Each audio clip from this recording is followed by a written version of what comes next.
фараҳмандро як сол пеш фақат дӯстон ва ҳамкорон мешинохтанд.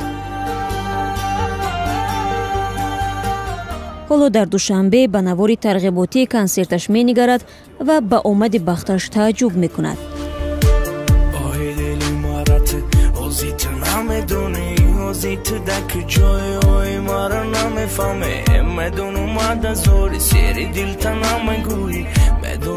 قراری تو ما در رحمه نداری شبودتای بارون رفتستم اوهیستا فکر خیالم تدایس نمیکنم دردا نگاه که گولی من میخوانم بالم هر یک نیستای شعری ما برای تو مدام.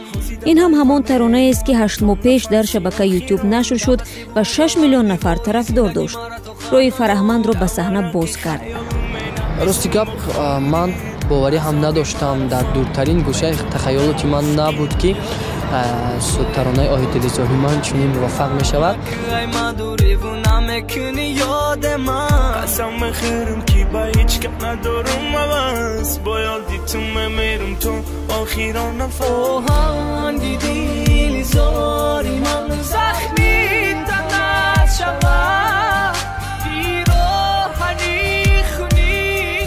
ترانه آهی دل زاری من اولین آهنگ فرهمند است و متن آن را با چند دوستش نوشته است.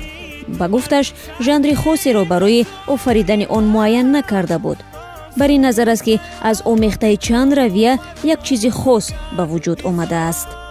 یک جایگونی یک چند ژانر به میان آمد و ژانری نو پیدا شد که آن رو ما در اول نام نهادیم ریپ ترانه و بعداً باز با دیگر نام ها نام گرفتیم و فکر میکنم این یک ژانری مخصوصی من است، یک ژانری نو گویم هم خطا نمیکنیم. گریه کردم زنی داد تو گوشی من نمیرسد همون صداد کفانی من میشود کرده تنت کدیت خیون. دوای این هنرمندی جوان بر ایجاد رویه خاص در موسیقی قابل بحث است و آن باید از نگاه منقدان گذرد. این که طرفدارانش به حد میلیون ها افزوده است تلاش‌هایش را قابل توجه میکند. به نظر خود فرهمند ترانه را مندرجه‌اش مشهور کرد.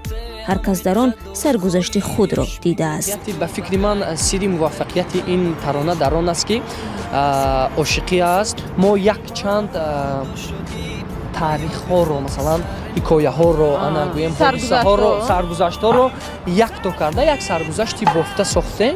دیگر چیزی که از نظر فرهمند برای هنرمندان جوان را هموار میکند این امکانات شبکه‌های اجتماعی است. یوتیوب، ادناکلاسنیکی، کانتاکت، فیسبوک، اینستاگرام و همه همین شبکه‌های اجتماعی اولین شدن این سرود رو پخش کردن و در واقع معرفی این سرود به شبکه‌های اجتماعی گویم تعلق دارد.